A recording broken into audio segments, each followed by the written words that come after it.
Hey, what's going on, guys? My name is Alex. I am a real estate investor, and today I have the absolute pleasure of interviewing Matthew Baltzell.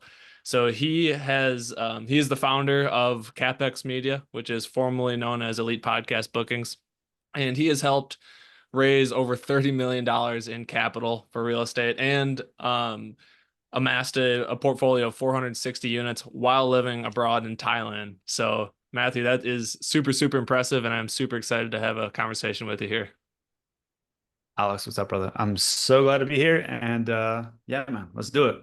Awesome, awesome. So, I gave the audience a little bit about, yourself and why we should listen to you, but can you give us a little bit more about your backstory and maybe how you got started in real estate? Yeah. So I originally got started in single family homes back in 2006, 7, 8. My mother had a portfolio of about 10 properties at the time. Nothing major, just fixing and flipping single family homes. And then, '08 happened. She got caught out and basically had to liquidate her whole portfolio. So that was kind of my first stint into real estate. And then I graduated in '07 and from Colorado State University. And then I wasn't really involved in real estate. And I eventually wound up leaving the US in 2016, moved abroad, moved to Thailand. Or sorry, I moved to Germany first, eventually came to Thailand, fell in love. And while I was abroad, I wanted to get involved in commercial real estate. And I didn't know when I was coming back to the US. So I just started researching, doing, educating myself, got on Bigger Pockets. This was 2017 now. And I started a digital meetup at the time. And I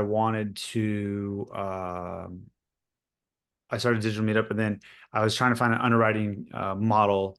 And there was a lady who was seeing what I was doing, but she wasn't part of the group. The group only had about 6 to 8 members. And she said, well, I know somebody who started a private equity firm based out of Dallas, Texas. Why don't I introduce you to him? And so I was like, all right, cool. So I basically got in as employee number two. Originally, I started doing some marketing, reaching out to brokers, underwriting deals, etc. He eventually brought me in house. One thing led to another, worked in investor relations, worked my way up to asset management. I did that from 2018 to 2022. And during that time, I started a podcast called Real Estate Journeys, which had 114 episodes, which was a top 400 business podcast. And I parlayed that into a podcast booking agency for real estate investors to help them attract more capital and deal flow. And then recently this year, I have taken on some different verticals and repositioned the company to be called CapEx Media, which has the same premise but has more of a broader reach for digital marketing. And yeah, during that time, I was able to. I originally had my portfolio was 700 units, but we sold some 2 properties recently. Um, and yeah, that's kind of a little bit of a rundown of my worldly uh experience to, Yeah, to say the least. that's awesome. That's awesome. It's super interesting. I guess one interesting that like the first experience I had with real estate was 2008, and then continue to still recognize that the opportunity vehicle that I believe it is at least. That's Sure. interesting to me. And then also that you're able to start all of this from Thailand, from the other side of the world. So Yeah. is Well, I mean, was they there any? always said they used to say, I mean, I don't listen to as many real estate podcasts, but back in the day, they always said like go to your local meetup, go to your local meetup, go to your local meetup. And then everybody was like writing books about investing out of state, right? And like invest out of state, invest out of state. And I was just kind of thinking, I'm like, well, I from 2008 to 2016, I lived in California. And then, people don't talk about a lot investing in California and how they invest out of state. And I was like, well, what's the difference if I was in California, invested in Florida? Like, I'll just be in Thailand and be doing this in America. Like, what's the real big difference here? So that's how I was kind of looking at it. Um, and then yeah, I started the digital meetup because obviously I couldn't attend a local meetup.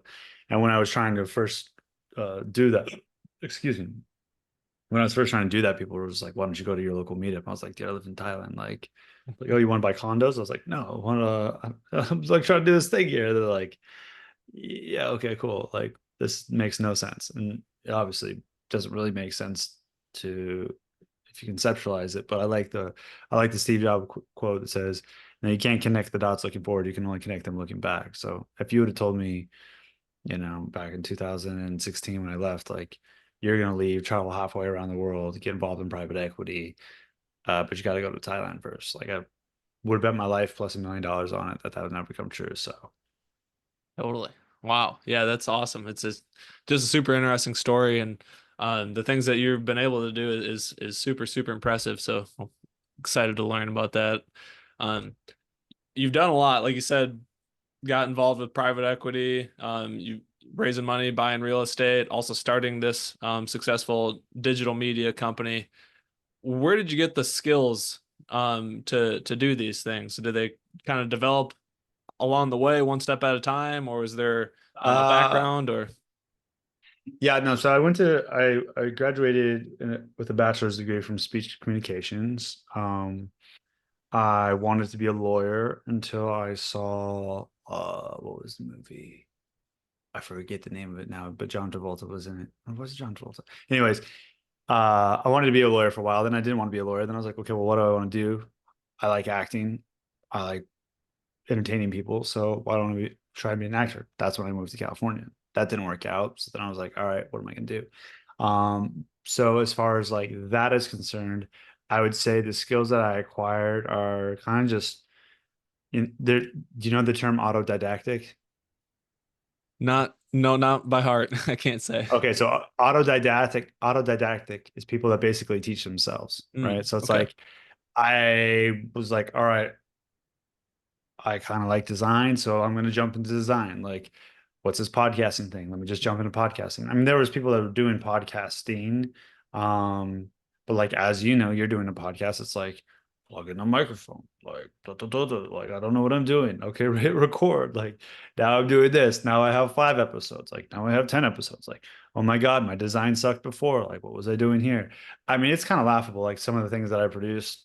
I mean, just like design wise some of my pitches, like just talking to brokers. Like I remember talking to this broker one time. I was like, I don't even know. I couldn't even imagine what was going through that guy's head because just like the questions and everything that I was just saying, like I didn't even sound green. You know what I'm saying? Like I probably sounded like I don't even know. Not even like super amateur. Um but yeah, you just kind of do it and then you build up the courage and then you build up the confidence and then, it just kind of like parlays one thing into another. And so you kind of just develop a skill set that stacks on top of a skill set that stacks on top of a skill set that stacks on top of a skill set. And then you have something that you can package and, you know, hopefully start using that to, do something of interest that you like. Awesome. Awesome. So just start and accept that you're gonna suck at first, and then just as you Oh get yeah. better, you get better. Oh Yeah. yeah. And the thing too is like I mean, I've started and stopped in lots of things, right? And so, one thing that I've always kind of had my head like wrapped around is like, digital media, the internet, where how's this thing kind of play out? And then I always thought LinkedIn, right, was for like just like chump skis, never was on it. Every single time I went on it, I'd go on like every 7 months and I would have whatever 20 connection requests, right? And I would be like, "Hey, this is Dave." I'm like, "Dave from Vermont. Like, I don't even know you, bro." And so I never was really on LinkedIn, and I'd stop Instagram, all this stuff. And so last year, 2023, about around June-ish, I started taking it more seriously and I've just started seeing the benefits of it. But when I started in June, there was a group of people who I was like, we're all kind of like working together, encouraging each other, helping educate each other. And we're all like, everybody's like, yeah, we're gonna do this every day. Like, oh, we're gonna conquer the world. We're all going to get 10,000 followers. Like, this is going to be the best thing. We're like, yeah, cool. And then 2, 3, 4, 5, 6 months, a year later, you're like, what was that one person's name? Oh, let me look them up. And you look them up. It's like, haven't posted in 4 months. And so the amount of people, and I've been there too, and I'm not going to be on a high horse, but the amount of people that always say like consistency, like you got to do it, and let it compound, the compound effect, and yeah, and it's like everybody says it, but very few people can execute on it. And Hmm. so just the grit, the grind, being consistent, letting your skills compound, giving yourself permission to fail and know that you're going to suck uh, is almost like a superpower nowadays, because you are going to suck. And, I don't necessarily like to label my efforts as like good or bad, right? Like, oh, you did this, it sucks. Like, this is shit. I don't know if I can cuss right now, but like, this is shit, right?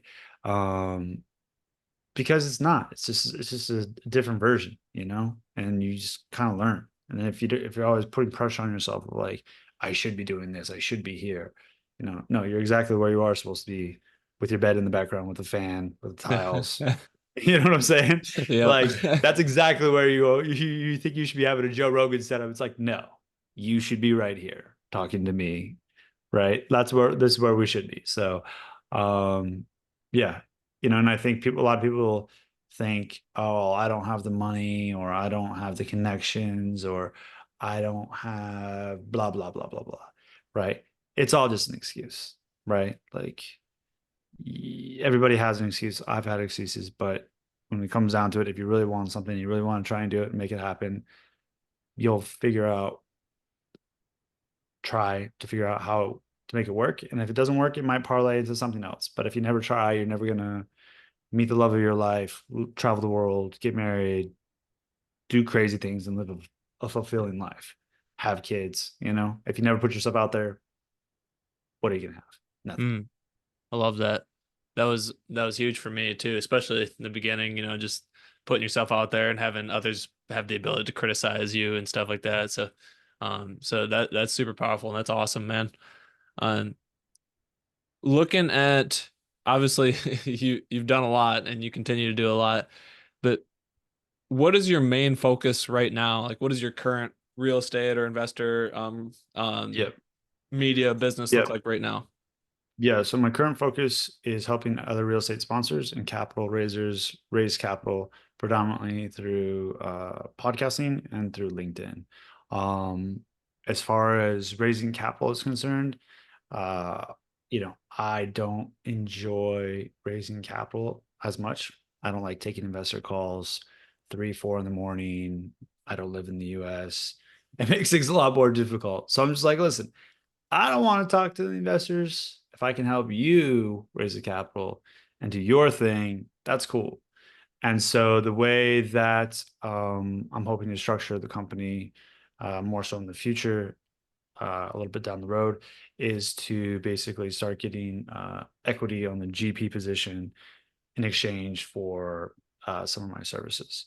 So yeah, that's where I'm kind of at right now. I'm not so much myself raising capital, but I'm helping other people position themselves within their brand, raise capital for them in their deals. Awesome. Awesome. So mainly helping capital raisers. Is that what you're looking for more of right now in your business? Is just people to that need help raising capital? Yeah, basically. Um, and I've also actually got a lot of traction from, like, obviously those people are obviously doing bigger deals and have taken lot more properties full cycle, but I've also been getting a lot of inquiries from people who are 2 steps behind me, who are wanting to raise a little bit of capital, or they're like, hey, I haven't done 2 or 3 deals full cycle, I'm just looking to get my feet wet, what would you recommend, kind of thing. So yeah, long story short, that's Cool. where I'm at. Awesome. Awesome. And I love how creative you can get with real estate. Like you can get a percentage of equity or something like that. Is that is it right now? I don't know what your structure looks like. Do you do mostly for equity or just, straight No, just no, pay? I haven't done the marketing for equity yet. Um, I would like to do that. I would just need to play with that more Yeah, before but that's like kind of like a where I see it more so going because I right. love the equity. I love the equity. Yeah, that's an Like, awesome idea. yeah. Awesome. Okay. So very cool. So that's what you're going on in your business. That's what you're looking for more of right now. Um, Along the path, I'm sure there was a lot of failures. Is there one failure that comes to mind as your biggest failure? And maybe what did you learn from it? My biggest failure would probably be, I would just say, like, this is popping on the top of my head, but starting sooner, because the sooner you start, like you say, like, you're gonna have to get the duds out of the way, your failures, if you want to call them, even though I don't like to call them failures. Um, and the sooner you get those out of the way, the more confidence you start to have in yourself and the belief in yourself. And that in itself compounds. And the more confidence you have, the more confidence other people have within you. And then the ball starts rolling because things in motion tend to stay in motion. And then when they stop, right, when you stop on social media or you stop podcasting or you stop doing deals, like just the sheer getting back into the groove of things takes a long time. And so if I were to have believed in myself more or kept the momentum that I would have had or had more of a vision, uh, who knows where I would have been. But if I would have not had those past experiences, I don't know if I would be exactly where I am today. So it's kind of like a catch 22. Yeah. Okay. And maybe in the future, I need to reword that question because as I was thinking it, or as I was saying it rather, I was thinking Yeah. about my duds, the deals I lost money on. But then with your answer, now I think about like, is that a failure or is that just like a part of Yeah. the process? And Like now I'm, if those would have been successes, yeah, would the eighth deal would have been a failure as opposed to the third one, and that eighth one could have buried you, which is yeah, causing you to go to debt, is bankruptcy, and then you would have moved to Puerto Rico and had a you know what I'm saying? yeah, You can't play it out. You're like, so it is what it is, I guess. Like that's why I'm here. So yeah. yeah, right. It is what it is. Awesome. I like it's all part of the plan, I guess. Yeah. Awesome. Okay. What is one thing that you wish you would have known sooner before you got to where you are now? That you think people have it all figured out above you, and then when you see behind the curtain, they don't necessarily have it all figured out. And so people that are further down the road than you, granted, there's a lot of smart people, but I would say, you know, a lot of these people aren't smarter than you. They've just applied themselves, they've stuck with it, and they're just farther ahead than you. So they might be on year 10 and you're on year one, but you just have to be consistent. And now you're on year five and they're on year 15, and then you're on year 10 and they're on year 15. And then you look back and somebody's seeing you on year 10 and they're like, oh, you've done this, right? And you're like, well, whatever that skill set is, or, you know, you know, building up your portfolio, like just to do your first deal or just to talk to your first investor or just to um do the first one, right? To get off zero is like the most fear ridden, put yourself out there for the podcast, right? You just think, oh, this is gonna people are gonna shame me and they're gonna talk bad about me and blah blah blah blah blah blah blah. It's like, dude, nobody cares. You know what I'm saying? You wake up, you're like, I'm thirsty, I need to go to the bathroom, I gotta go to work, I gotta do this. You don't wake up and then think, like, oh, I hope my cousin in Iowa, he has all of his breakfast today. It's like, no, everybody's about themselves, and then once you take care of yourself, you're able to focus on other people. So Um, I forget the first part of the question, but I don't know where I was going with that. Yeah, Hopefully no, I I answered. I think you answered it. I appreciate that answer too. I guess the question was, what's the one thing you kind of wish you would have known sooner? And Hmm. you know, having that understanding that one, like maybe you look at these other people like, oh, they've got it all figured out, or Yeah. but they're really just like kind of just fumbling and falling on their face, just like you. They've just been doing it longer. Like that's a good Yeah. realization too, because um I used to, I still do, totally still do. I'd stress a lot about like I feel like I'm so behind, or there's like this crazy time thing going on, that's kind of like squeezing me. But now, the more I talk to people like you, and the more exposure I get to this, I'm realizing that like just big things take time, For and sure. of course there are things I can do to speed up that process, but like expecting it to happen in 3 days is only setting myself up for failure and like Yeah. disappointment, I think. Yeah, exactly. And I exactly. And I think, when people obviously like, putting timelines on things is good, but giving Yeah. yourself time to to make mistakes. You know what I'm saying? Like you don't have the confidence to put out blah blah blah blah because you don't like it's just like real estate. You don't have the strong foundation, right? And if you have the strong foundation, then you can work from there. And I think Nick, do you know who Nick Huber is on Twitter? Sounds very familiar, but I don't Yeah, know. but anyways, yeah, he's like this self-storage guy, and Hmm. he's been doing some stuff. But anyways, he said like he's like, yeah, I remember he's talking on a podcast or something. He's like, yeah, you'd be surprised like the number of people, like business owners, like behind the scenes are like ready with uh their hair on fire. And I was like thinking when I was listening to him, I was like at the gym, and I was thinking, I was like, oh, like I think this guy's got all of his shit figured out, but here he is telling me like he's running around like a madman. And it's kind of comforting. Yeah. It's kind of comforting knowing that because I feel that more often than not. Like Yeah. like you might be looking at me or somebody else is like, oh yeah, you like got all your shit figured out. I was like, yeah, and then like and get off the podcast and like open up my emails. You're like, oh yeah, okay, fire. There's a fire. Put that out there. I was like, okay, I'll deal with that. I don't want to deal with that. Um, but yeah, yeah, No, that's a powerful expectation to set too. Just the expectation that like if there are, you don't have the expectation that like if there are fires going, there's something wrong. It's like that's kind of a normal part of the process. So that's really yeah. good Things can too. go wrong. They will go wrong. Yeah. Yeah. Excuse me. Awesome. Sorry. You're good.